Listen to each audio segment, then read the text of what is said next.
America did not begin as a country. It began as a continent of worlds. Thousands of communities spread across forests, plains, deserts, and river valleys, each with their own languages, alliances, rivalries, and ways of living. Long before Europeans arrived, people in North America built trade routes that stretched for hundreds of miles. They formed confederacies, developed systems of law, and adapted to climates that could kill the unprepared. Their history was not a prologue to anything else. It was history, complete on its own. But in the late 1400s, the Atlantic stopped being a barrier. It became a road. In Europe, kingdoms were competing for trade and prestige. Spices, silk, gold, and access to Asia were not just luxuries, they were power. Whoever controlled the routes controlled the wealth, and wealth, in that era, could decide wars. So, ships were sent outward. Some sailed south around Africa.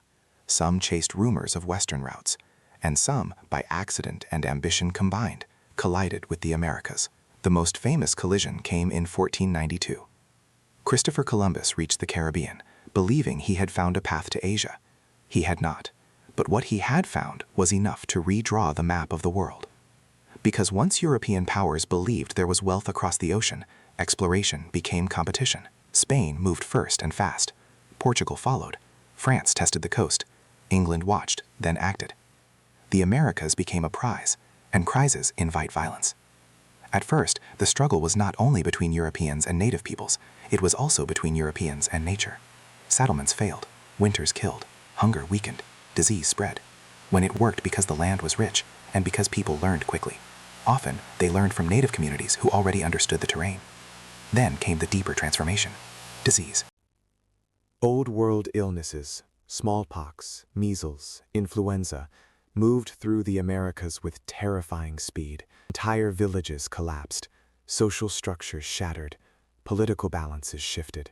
This was not strategy, it was consequence, and it made conquest easier, because a continent weakened by disease is a continent that cannot resist in the same way. Still, North America was not conquered in one sweep.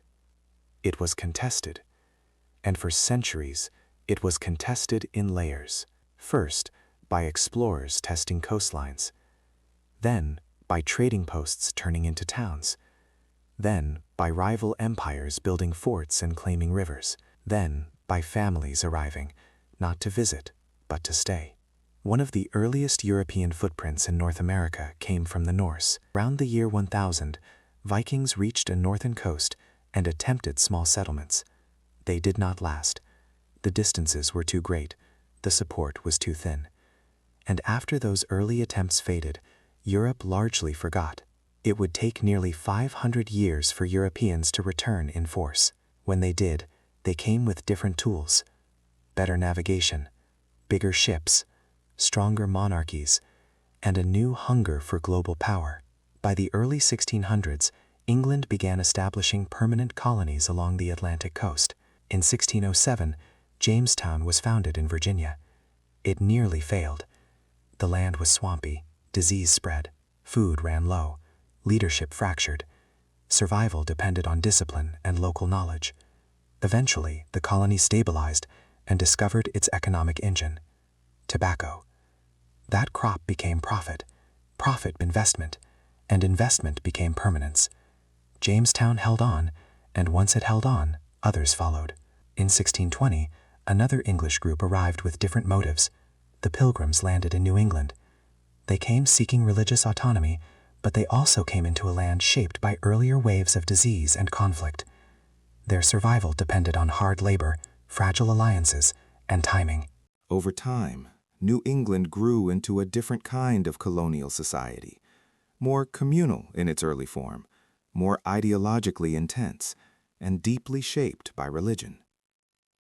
Then came the slow multiplication of colonies: Massachusetts, Connecticut, Rhode Island, New Hampshire, Maryland, Pennsylvania, New York, New Jersey, the Carolinas, Georgia. Some were founded for profit, some for religion, some for strategic location, some for all three. What they shared was dependence on England and the reality of distance. London could command, but it could not see everything. Royal governors could enforce, but they could not fully control. Local assemblies formed because the problems of the colonies demanded local decisions. That created a habit that mattered: self-government. Not as a revolution, as a practical routine. By the mid-1600s and into the 1700s, the colonies were no longer fragile experiments. They were societies. Ports grew, shipbuilding expanded, farms multiplied, trade networks formed.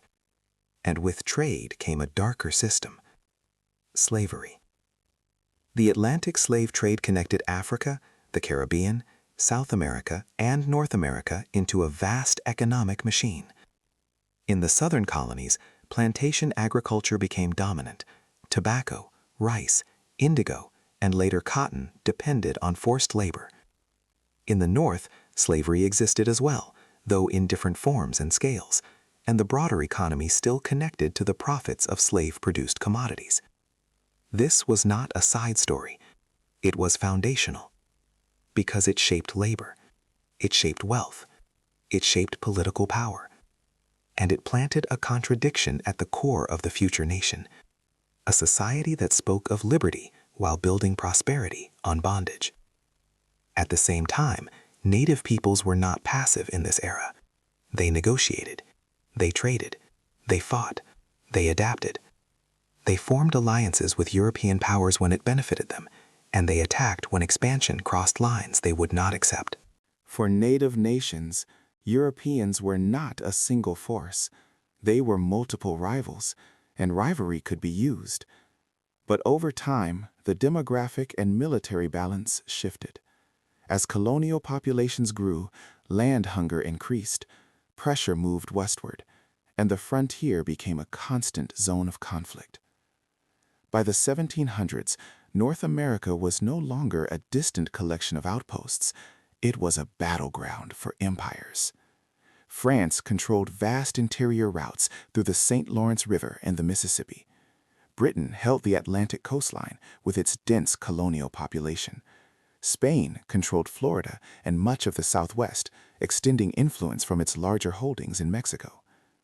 These empires did not only compete with soldiers, they competed with forts, with treaties, with trade goods, with missionaries, with settlers. And when diplomacy failed, war followed. The biggest turning point came in the mid-1700s. The French and Indian War, part of a wider global conflict known as the 7 Years' War, reshaped the continent. Britain and France fought over control of North American territory, and native nations were pulled into the conflict on both sides. When the war ended in 1763, Britain emerged dominant in eastern North America. France lost most of its North American holdings. Britain gained enormous territory, and the map tilted decisively toward a British future. But victory came with a cost: debt. Britain had fought a global war, and global wars were expensive. The British government looked at its colonies and saw a source of revenue. The colonies looked at Britain and saw a government trying to tighten control after decades of relative autonomy. That tension became the fuse. Britain began enforcing trade regulations more strictly. Britain imposed new taxes and duties. Britain increased military presence. Britain attempted to manage Western settlement to avoid constant frontier war. To British officials, these measures were reasonable. To many colonists, they felt like intrusion. The anger was not only about money, it was about authority. For generations, colonial assemblies had acted like local governments. Merchants had operated with a wide gray zone of smuggling and flexible enforcement. Communities had developed political habits that felt normal. Now those habits were being challenged. And once people become used to a certain level of autonomy, taking it away is harder than never granting it at all. The phrase that spread through the colonies was simple: no taxation without representation. It captured the core complaint. If colonists were British subjects, they believed they deserved the political rights of British subjects. Britain argued that the colonies were represented virtually and that Parliament could legislate for the entire empire. Many colonists did not accept that logic, and their resistance grew. At first, resistance took the form of protest. Pamphlets, boycotts, public demonstrations, committees of correspondence connecting towns and colonies. Then came confrontation. British troops were stationed in Boston to enforce customs and maintain order. Tensions escalated. In 1770, an encounter between troops and civilians turned deadly. The event became known as the Boston Massacre, and it was used as proof that imperial power had become dangerous. The cycle intensified. In 1773, the Boston Tea Party signaled that protest had moved into direct defiance. Britain responded with punishment, laws intended to isolate Massachusetts and reassert control. Instead, the punishment created solidarity. Colonists in other colonies saw a warning. If Boston could be crushed, any colony could be. In 1774, representatives gathered in a Continental Congress. This was not yet a declaration of independence.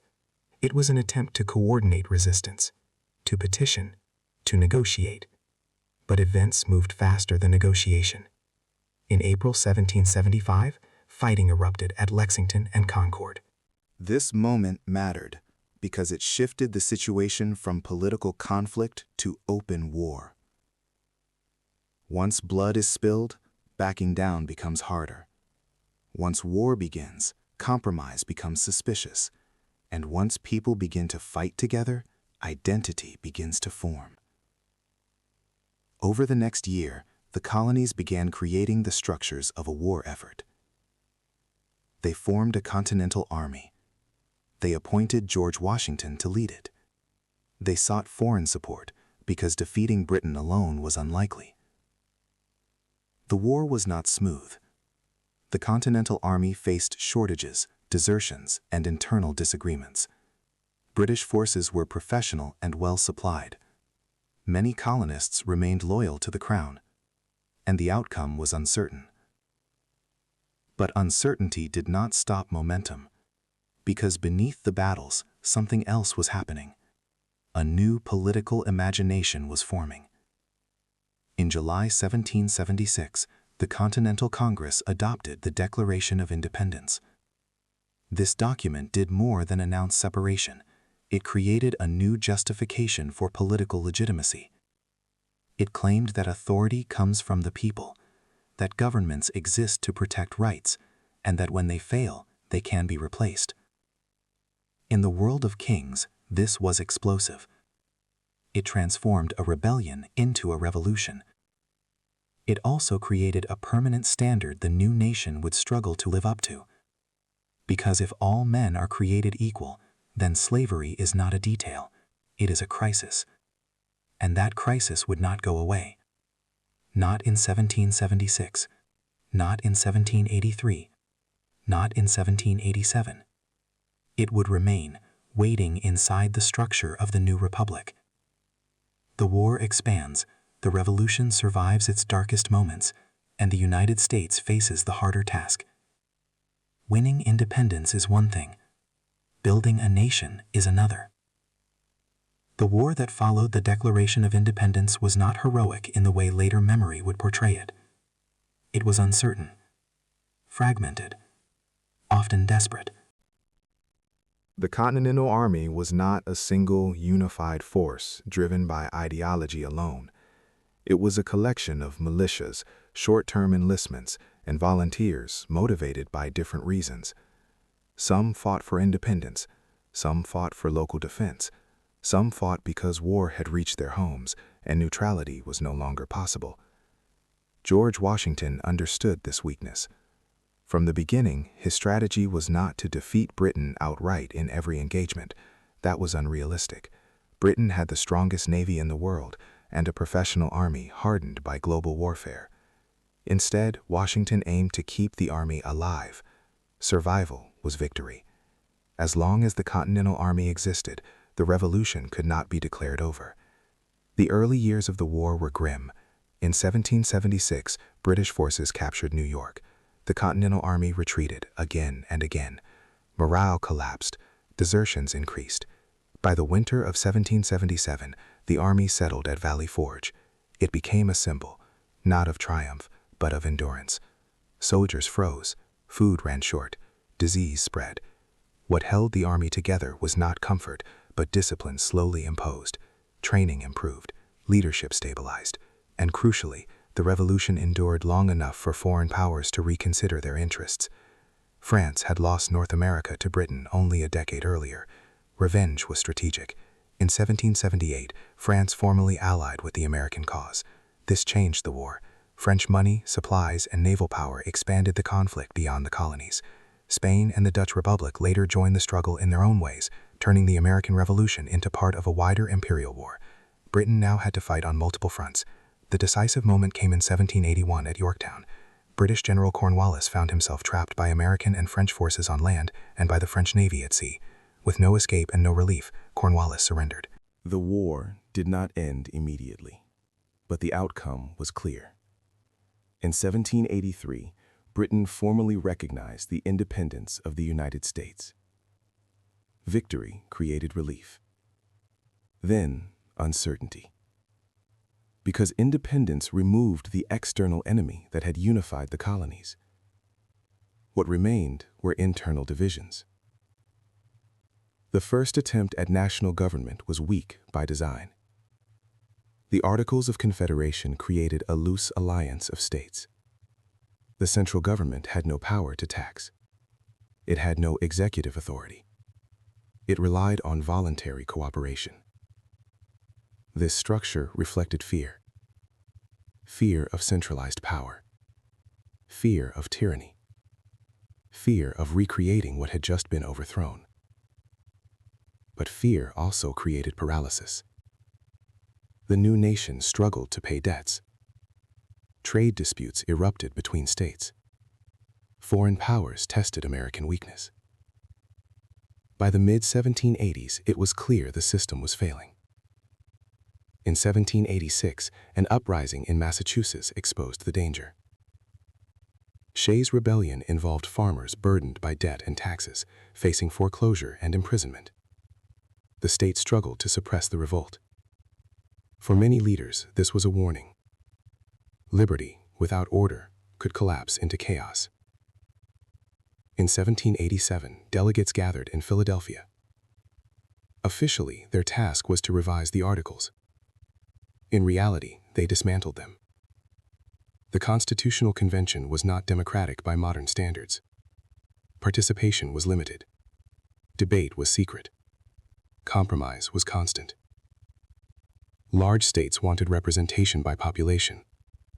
Small states demanded equality. Slaveholding states demanded protection for slavery. Northern states resisted. The result was not moral clarity. It was balance. The Constitution created a stronger federal government, divided into branches to limit concentration of power. It allowed taxation. It created an executive. It established a national judiciary. It also avoided resolving slavery. Instead, it embedded compromise. Representation counted enslaved peoples as 3/5 of a person for political purposes, without granting rights. The slave trade was protected for decades. The contradiction was postponed. Ratification was not guaranteed. Debate raged across the states. Supporters argued the Constitution was necessary for survival. Opponents warned it threatened liberty. The Federalist Papers attempted to persuade the public. Promises were made. Safeguards were added.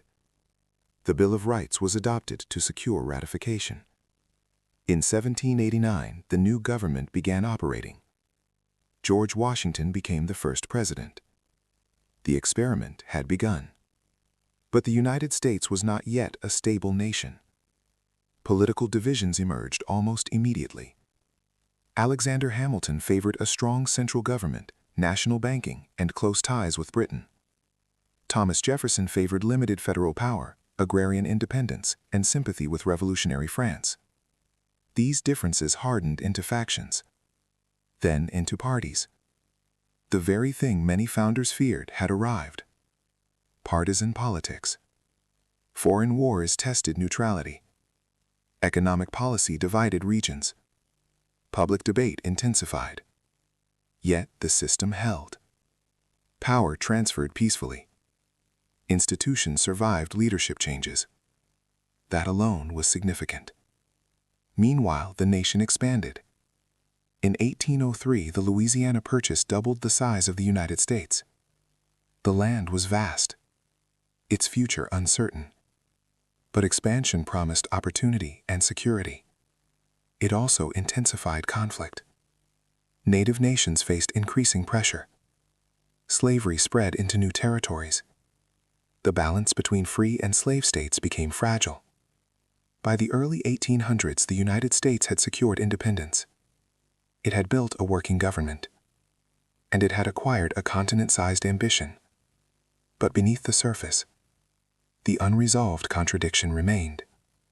A republic sounded on liberty, sustained by inequality, as expansion accelerates, as industry rises, and as compromise finally breaks. By the early 19th century, the United States was no longer an experiment struggling to survive. It was a nation expanding by momentum. The question was no longer whether the republic would endure. It was what shape it would take. Expansion moved westward with force and confidence. New states entered the Union. Settlements pushed beyond established borders. Roads, canals, and later railways connected distant regions. This movement was framed as opportunity. It was also displacement. For native nations, expansion meant pressure without pause. Treaties were signed, then broken.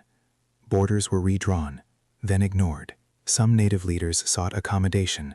Others resisted. None could stop the tide indefinitely. In the 1830s, federal policy turned removal into law. The Indian Removal Act authorized the forced relocation of native tribes east of the Mississippi River.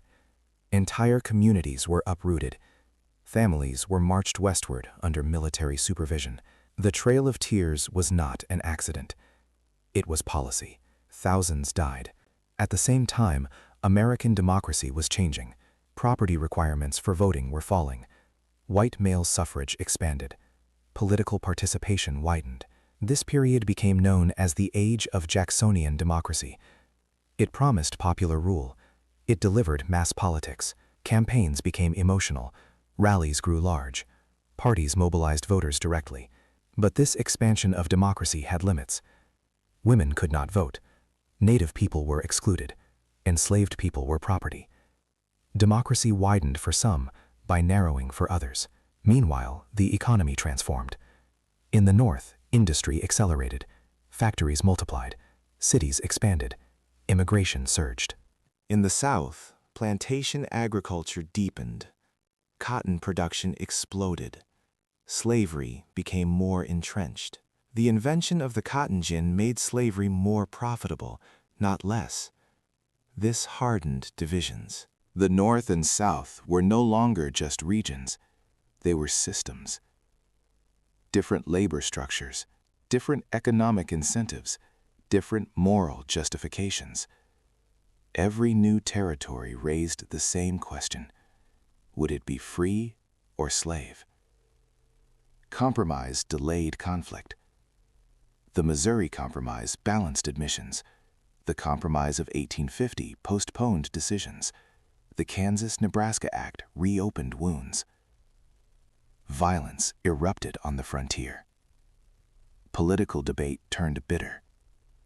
Trust eroded. Attempts to preserve balance created instability instead. By the 1850s, the language of compromise weakened. Abolitionists condemned slavery outright. Southern leaders defended it as essential. Moderates lost ground. In 1857, the Supreme Court issued a ruling that shocked the nation. The Dred Scott decision declared that African Americans could not be citizens and that Congress had no authority to restrict slavery in the territories. Rather than settle the issue, the ruling intensified it. It suggested that slavery was protected nationally. That possibility alarmed the North. It radicalized the South. Politics fractured. New parties formed, old alliances collapsed. In 1860, Abraham Lincoln was elected president without winning a majority of the popular vote. He carried no Southern states. To many in the South, this confirmed their fear. The Union no longer represented them. One by one, Southern states seceded. They formed a new government.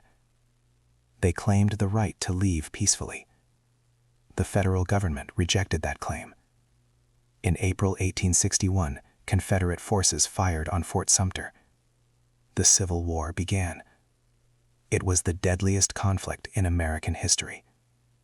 The war was not inevitable, but once it began, it was total. Industry determined outcomes. Railroads moved armies. Factories supplied weapons.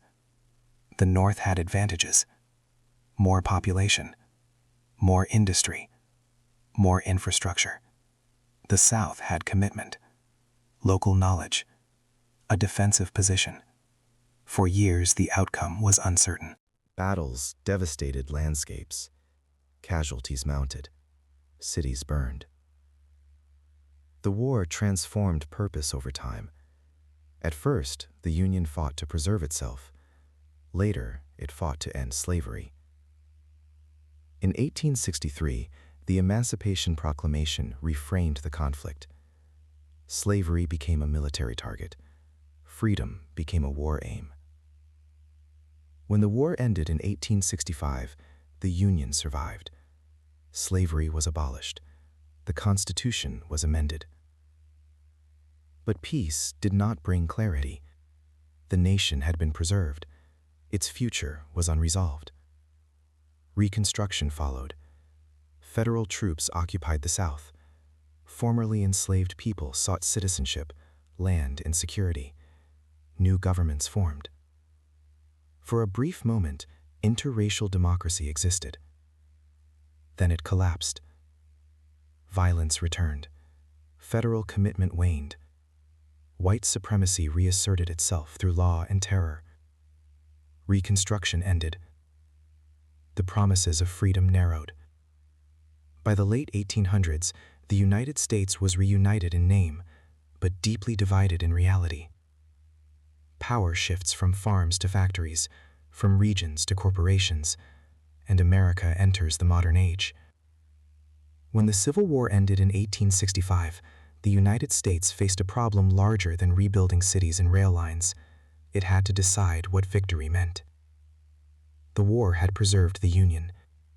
It had destroyed slavery as a legal institution, but it had not created a stable social order to replace it. 4 million people were freed. Freedom, in practice, raised immediate questions. Where would people live? How would they earn? Who would protect them from retaliation? Who would enforce new rights in places where the old order still held power locally? During Reconstruction, the federal government tried to answer those questions with law and force. The 13th Amendment abolished slavery. The 14th defined citizenship and equal protection. The 15th attempted to protect voting rights. Federal troops remained in the South. New state governments formed. Black men voted. Some held office. Public education expanded. For a brief moment, the post-war South contained a new political reality. Then it began to break. Violence became organized. Groups such as the Ku Klux Klan used terror to intimidate voters, punish political participation, and restore white control. Local law enforcement often looked away. Courts rarely punished offenders. Federal intervention existed, but it depended on political will in Washington, and political will is finite. Over time, Northern commitment weakened. The country wanted stability. The country wanted economic growth, and many voters were exhausted by the idea of permanent military occupation of Southern states. By 1877, Reconstruction effectively ended. Federal troops withdrew. Southern political power consolidated again. New systems of control emerged. They did not use chains in public. They used law. Poll taxes, literacy tests, grandfather clauses, segregation. These measures were defended as order and tradition. In reality, they were a redesign of hierarchy for a new legal era. Freedom remained real, but it became constrained. This mattered because it shaped the nation's development for the next century. As the South reasserted control, the United States as a whole entered a period of transformation so large it changed daily life. Industrialization. Before the Civil War, America was still primarily rural. After the war, the pace of change accelerated dramatically. Railroads expanded across the continent. Steel production increased. Coal mining grew. Factories multiplied. Cities swelled. This was not just economic growth. It was a new type of society. Industry concentrates people. It concentrates wealth. It concentrates conflict. By the 1880s and 1890s, the United States saw the rise of enormous industrial enterprises. The names became symbols. Carnegie in steel, Rockefeller in oil, Vanderbilt in rail, Morgan in finance. These figures did not simply become rich. They built systems that shaped markets, labor, and government policy. This period is often called the Gilded Age because wealth glittered at the surface. But beneath that surface, life was harsh for millions. Factories were dangerous. Hours were long. Wages were low. Housing was cramped. Sanitation was poor. Cities like New York, Chicago, and Pittsburgh expanded rapidly, filled with immigrants arriving from Europe and migrants moving from rural regions to urban centers. Immigration reshaped America's demographics. Irish and German immigration had been significant earlier in the century. In the late 1800s, new waves arrived from Southern and Eastern Europe. Italians, Poles, Russians, Jews fleeing persecution, others seeking survival and opportunity. They filled factories, built infrastructure, and formed neighborhoods that became cultural worlds inside growing cities. This produced a new tension. America needed labor. America feared labor. Political movements emerged that warned of foreign influence and radicalism. At the same time, industrial employers often exploited immigrant workers precisely because they were vulnerable. Out of these pressures came labor conflict. Workers organized. They demanded better wages, safer conditions, shorter hours, recognition. Employers resisted. They hired strikebreakers. They used private security forces. They pressured governments to deploy police and militia units. Some of the most famous labor confrontations became national events. The Great Railroad Strike of 1877 spread across multiple states. The Haymarket Affair of 1886 intensified fears of anarchism and radical politics. The Homestead Strike of 1892 exposed the violence behind industrial labor relations. The Pullman Strike of 1894 demonstrated how federal power could be used against workers. These conflicts showed a truth of industrial society. The economy had become a battlefield, not between nations, between classes. At the same time, the frontier that had defined American identity was closing. By 1890, the U.S. Census Bureau declared the frontier no longer existed as a continuous line of unsettled territory. This did not mean the land was empty. It meant the expansion phase was becoming institutionalized. The United States had reached the Pacific. Railroads connected coasts. Settler society dominated most of the continent. Expansion had not ended. It had changed direction. As domestic land opportunities narrowed, national ambition looked outward. By the 1890s, American leaders and strategists began arguing that the nation needed overseas markets and naval power to protect trade routes. This was a shift. For most of its early history, the United States had defined itself against European empire. Now it began to behave like an empire. The turning point came in 1898, the Spanish-American War. It was brief, it was decisive, and it marked a new era. The United States defeated Spain and gained control over territories including Puerto Rico, Guam, and the Philippines, while also asserting influence over Cuba. This was not simply conquest, it was the beginning of America's global presence. The Philippines became a test of what American power would look like overseas. Filipino forces fought for independence. The United States fought to retain control. The conflict was brutal. It exposed the contradiction between America's self-image and its actions. A nation founded through revolution now suppressed a revolution abroad. This contradiction would repeat in different forms later. By the early 1900s, the United States was no longer only a growing republic. It was an industrial giant, a continental power, and an emerging global actor. But internal instability remained. Corruption was widespread. Cities struggled with poverty and disease. Corporations held enormous influence. Labor unrest continued. Racial violence and segregation hardened. This pressure produced reform movements. The progressive era emerged as an attempt to regulate the excesses of industrial capitalism and modern urban life. Progressives pushed for antitrust laws to break monopolies, food and drug regulations to protect consumers, labor protections and child labor restrictions, political reforms to reduce corruption, expansion of public services. This was not a single ideology. It was a response to disorder. The logic was simple. If systems grow too powerful, they must be managed. If markets create instability, government must intervene. If cities become unlivable, society must reorganize. These reforms did not end inequality, but they changed the relationship between citizens and the state. The federal government expanded its reach.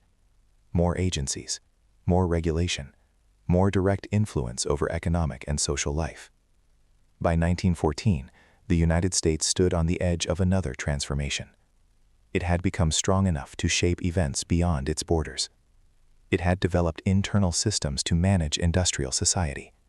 And it faced a world moving toward large-scale conflict. The 20th century will force the nation to define its power on a global stage. And it will test whether democracy can survive modern crisis. When war broke out in Europe in 1914, the United States watched from a distance. The conflict looked old, European, entangled in alliances and rivalries that Americans believed they had escaped. For decades, the United States had warned against foreign entanglements. Geography offered protection. Two oceans created distance. Trade connected America to the world, but war felt optional. At first, neutrality seemed possible. American factories sold goods. American banks extended credit. American ships crossed the Atlantic. But neutrality in an industrial world is fragile. As the war expanded, so did the pressure. Germany used submarine warfare to break British supply lines. British blockades restricted trade. American ships were sunk. American citizens died. Public opinion shifted slowly. Many Americans opposed entering the war. Others believed economic ties made involvement inevitable. Still others argued that democracy itself was under threat. In 1917, the balance tipped. Germany resumed unrestricted submarine warfare. The Zimmermann telegram proposed an alliance between Germany and Mexico against the United States. That was decisive. In April 1917, the United States entered World War I. The nation mobilized with speed. Industry converted to war production. Millions were drafted. Propaganda reshaped public opinion. Dissent was suppressed through law. The federal government expanded its authority dramatically. Railroads were coordinated. Factories prioritized military needs. Information was managed. Speech was monitored. Modern war required modern control. American troops arrived in Europe late, but in large numbers. Their presence shifted the balance. In November 1918, the war ended. The cost was staggering. Millions dead. Empires collapsed. Europe exhausted. The United States emerged strengthened. But victory created new responsibility. President Woodrow Wilson proposed a new world order based on collective security and international cooperation. His vision included the League of Nations. At home, the vision failed. The Senate rejected membership. Americans feared being pulled into future wars. Isolation returned. The 1920s followed. They appeared prosperous. Industry boomed. Consumer culture expanded. Stock markets surged. But beneath the surface, instability grew. Wealth concentrated. Speculation replaced production. Debt increased. At the same time, social tensions intensified. Immigration was restricted through new quotas. Racial violence erupted in cities. Political radicalism was feared. Prohibition attempted to regulate morality. The system looked stable. It was not. In 1929, the stock market collapsed. The Great Depression followed. Banks failed. Businesses closed. Unemployment soared. Confidence evaporated. The crisis exposed a weakness. Markets alone could not stabilize society. By 1933, the federal government intervened on a scale never seen before in peacetime. Franklin D. Roosevelt introduced the New Deal. Public works programs employed millions. Banks were regulated. Social Security was created. Labor rights expanded. This did not end the Depression immediately, but it transformed the relationship between citizens and the state. Government became a manager of economic life. This expansion of federal power was controversial. It was also lasting. As the United States struggled to recover, the world moved toward war again. In Europe, fascism rose. In Germany, Adolf Hitler rebuilt military power. In Italy, Mussolini consolidated control. In Japan, militarism expanded empire. Once again, Americans hoped distance would protect them. Once again, it did not. In December 1941, Japan attacked Pearl Harbor. The United States entered World War II. This time, mobilization was total. Factories ran around the clock. Women entered industrial labor at unprecedented levels. Science accelerated. Technology advanced. The war reshaped American society. Racial segregation persisted, but pressures for change intensified. The federal government coordinated production, labor, and logistics. American industry became the arsenal of the Allies. The war also revealed darker realities. Japanese Americans were interned. Civil liberties were suspended. Fear justified control. In 1945, the war ended. Germany surrendered. Japan surrendered after atomic bombs were dropped on Hiroshima and Nagasaki. The United States emerged as a superpower. Its economy was intact. Its military unmatched. Its influence global. But victory introduced a new kind of fear. Nuclear weapons changed the meaning of power. For the first time, destruction could be instant and total. The post-war world reorganized around that fact. The Cold War began. The United States and the Soviet Union emerged as rival systems: capitalism versus communism, democracy versus authoritarian control. Direct war was avoided. Indirect conflict became constant. The Korean War, the arms race, espionage, proxy wars. Fear structured policy. Containment replaced conquest. Alliances replaced empires. At home, American society changed. Suburbanization expanded. Education widened. Consumer abundance grew. But conformity increased. Surveillance expanded. Suspicion hardened. The civil rights movement challenged segregation and discrimination. Protests reshaped law. Violence met resistance. Federal power was used to enforce equality. Progress was real. So was backlash. By the 1960s, America was divided. The Vietnam War exposed limits of military power. Trust in government collapsed. Protests spread. The 1970s brought crisis, economic stagnation, energy shortages, political scandal. Confidence eroded. Yet institutions survived. By the end of the 20th century, the Cold War ended without a final battle. The Soviet Union collapsed. The United States stood alone. But dominance did not bring clarity. Globalization accelerated. Technology reshaped life. Power became more diffuse. The American story did not end. It became more complex. Global power, digital systems, enduring contradictions. And the question that has never disappeared: what kind of nation has America become? When the Cold War began, it did not announce itself with a single declaration. It unfolded through suspicion. Two systems emerged from World War II with incompatible visions of power and society. Each believed its survival depended on preventing the other from expanding.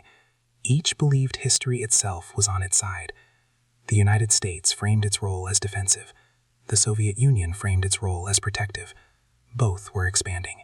In the late 1940s and 1950s, American policies centered on containment. The goal was not to defeat communism everywhere, but to prevent its spread into regions considered strategically vital. This logic reshaped diplomacy, military planning, and domestic politics. NATO was formed. Military bases spread across Europe and Asia. Economic aid was used to stabilize allies. Intelligence agencies expanded quietly. Power became institutional. The Korean War revealed the new rules. It was limited. It was brutal.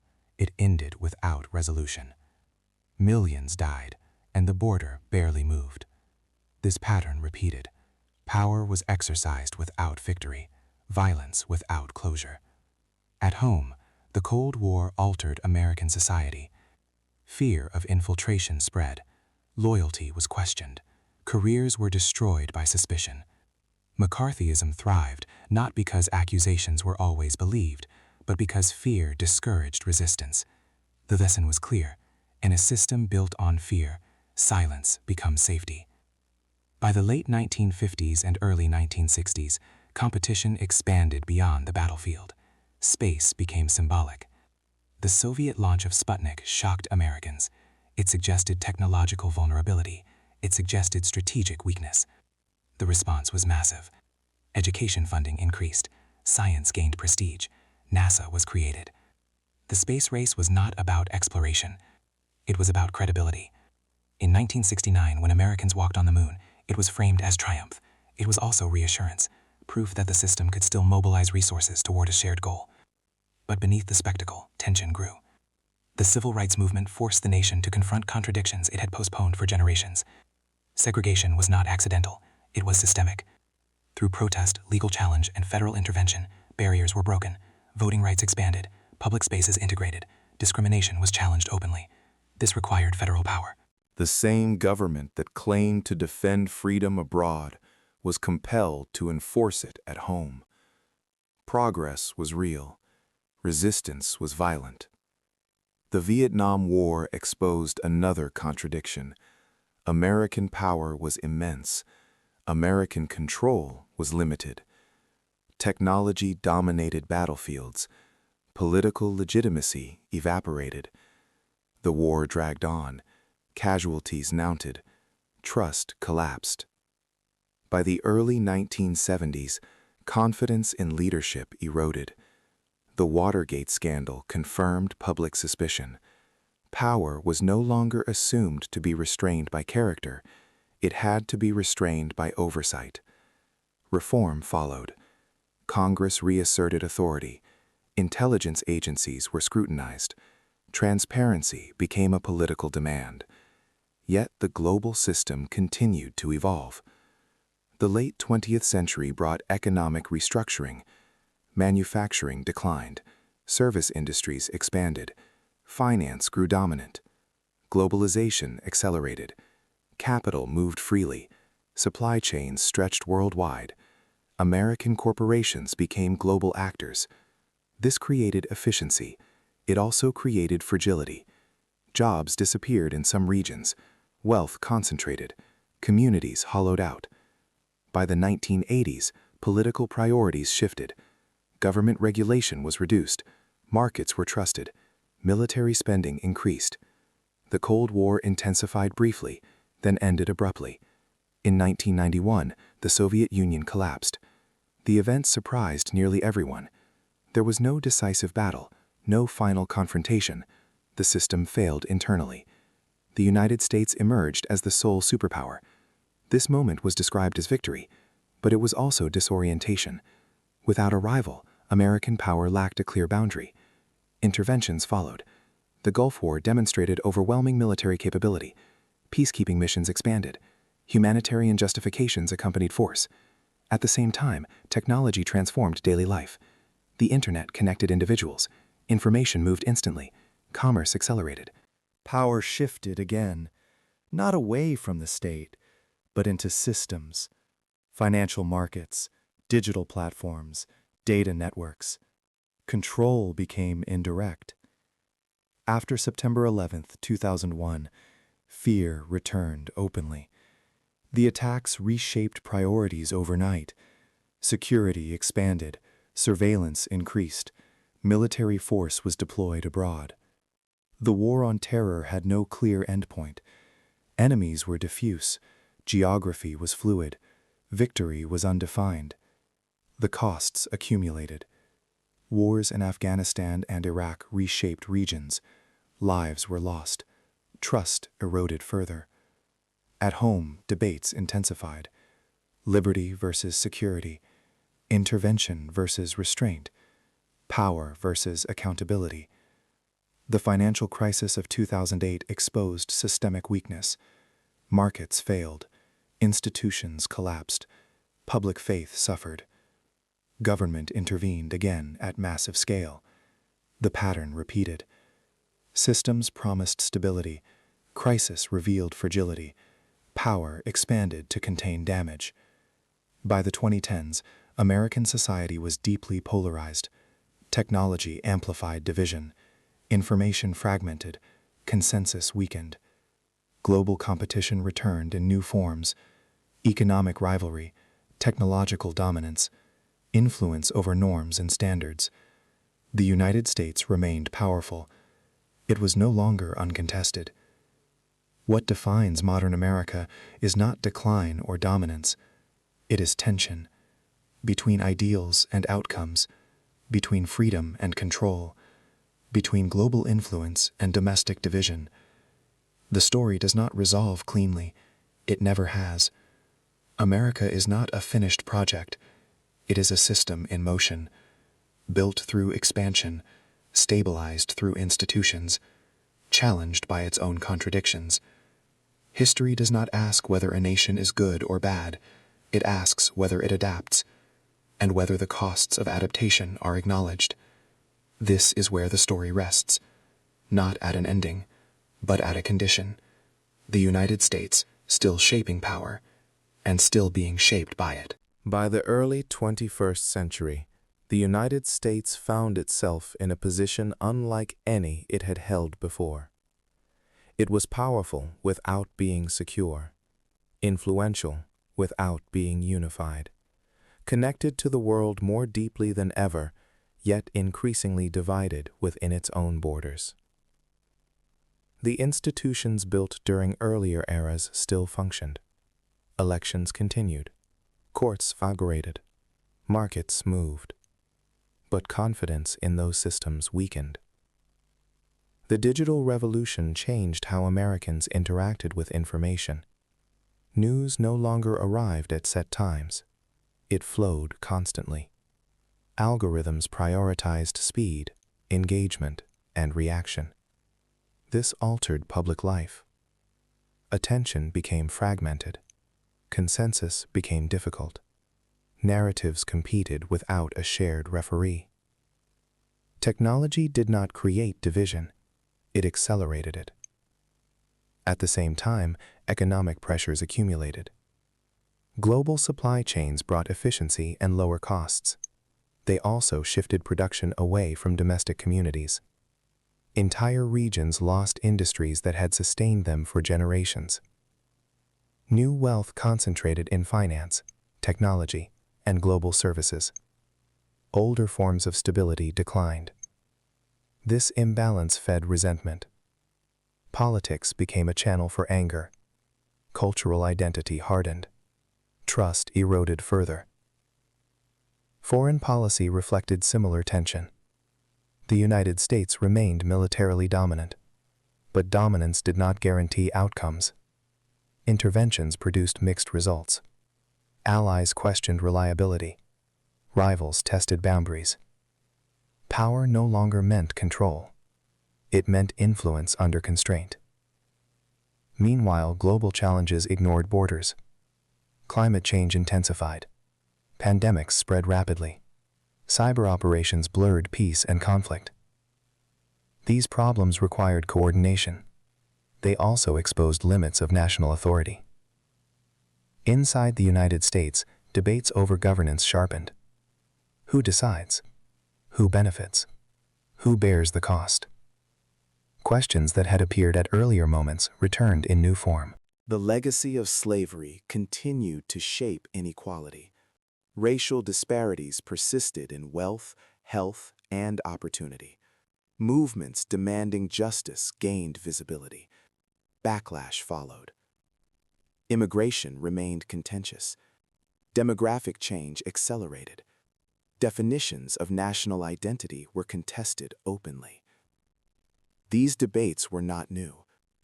What was new was their speed. Social media compressed reaction time. Outrage traveled faster than explanation. Symbols replaced policy discussion. Institutions struggled to adapt. Trust in media declined. Trust in government declined. Trust in expertise declined. Yet dependence on systems increased. Americans relied on digital infrastructure, on global logistics, on complex financial networks. Daily life became easier. Understanding became harder. Moments of crisis revealed this fragility. Natural disasters disrupted regions. Health emergencies overwhelmed systems. Economic shocks spread quickly. Each time, government intervened. Each time, debates over legitimacy followed. Power was expected to act. Power was also suspected. This tension defined the era. The United States was neither collapsing nor stable. It was adjusting. As competition intensified with other major powers, strategy shifted again. Economic rivalry replaced ideological confrontation. Technology became a battleground. Standards, data, and supply chains became strategic assets. Military force remained relevant, but it was no longer sufficient. Influence depended on credibility, on alliances, on internal coherence. History offered a lesson. Nations that lose internal trust struggle to project external strength. This realization produced renewed focus on institutions. Infrastructure investment returned as priority. Industrial policy reemerged. Supply chains were reconsidered. These shifts signaled adaptation, not resolution. The American system has always evolved through pressure. Expansion forced compromise. Industrialization forced regulation. War forced coordination. Technology forced redesign. Each phase solved immediate problems. Each created new ones. The present moment follows the same pattern. The United States remains capable of reinvention. It also remains burdened by unresolved contradictions: liberty and security, diversity and cohesion, global reach and domestic responsibility. There is no final chapter, only cycles of adjustment. American history does not move in straight lines. It moves through tension, recalibration, and consequence. What matters is not whether conflict exists. It always has. What matters is whether institutions adapt before pressure becomes rupture. That question remains open, and it is not abstract. It is lived daily, through choices made by governments, communities, and individuals. This is where the story pauses, not at triumph, not at decline, but at a moment of uncertainty. The United States, still negotiating the balance between power and principle, still shaped by its past, still responsible for its future. American history is often told as a sequence of victories and failures. That framing is incomplete. What persists across centuries is not triumph or collapse, but adaptation. The United States was not designed to be static. It was designed to function under pressure. From its earliest days, the nation expanded faster than its institutions could fully control. That imbalance forced adjustment. When authority was too weak, it strengthened. When power grew too concentrated, it fragmented. When markets destabilized society, regulation followed. When fear dominated politics, limits were eventually imposed. None of these shifts were smooth. None were permanent. Each solution carried costs that surfaced later. Expansion created opportunity, but displaced entire peoples. Industrial growth generated wealth, but produced inequality. Global influence increased security, but multiplied responsibility. At every stage, the same pattern emerged. Power solved immediate problems, then created new ones. What makes the American case distinct is not moral clarity, it is scale. A continental nation, a global economy, a military reach that extends beyond geography, a culture that projects influence even without intent. These conditions amplify consequence. Decisions made domestically ripple outward. Actions taken abroad return home in unexpected forms. This feedback loop defines the modern era. The future of the United States will not be decided by a single election, conflict, or crisis. It will be shaped by cumulative responses to pressure. History suggests that collapse is rarely sudden. So is renewal. Both are processes. The American system continues to adjust, sometimes deliberately, sometimes reluctantly. Whether those adjustments remain sufficient is an open question, not because the nation lacks resources, but because adaptation requires recognition of limits, recognition of cost. History does not demand optimism or cynicism. It demands attention.